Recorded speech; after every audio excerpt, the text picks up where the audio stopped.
Siap-siap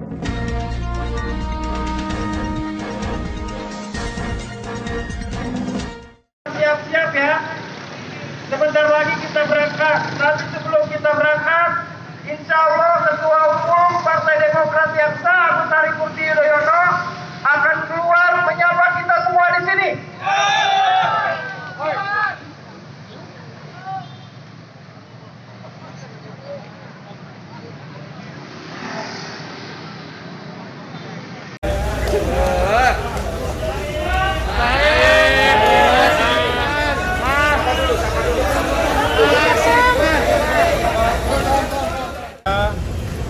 Bersama Sekretaris Jenderal Partai Demokrat, Bung Teguh Rifki Harsha, dan segenap pimpinan Dewan Pimpinan Pusat Partai Demokrat, termasuk anggota DPR RI Partai Demokrat Komisi 3, dan yang spesial tentu karena saya hari ini didampingi oleh 34 Ketua Dewan Pimpinan Daerah atau DPD, mewakili seluruh Ketua DPC dan seluruh kader Partai Demokrat di wilayah Indonesia, Aceh sampai dengan Papua.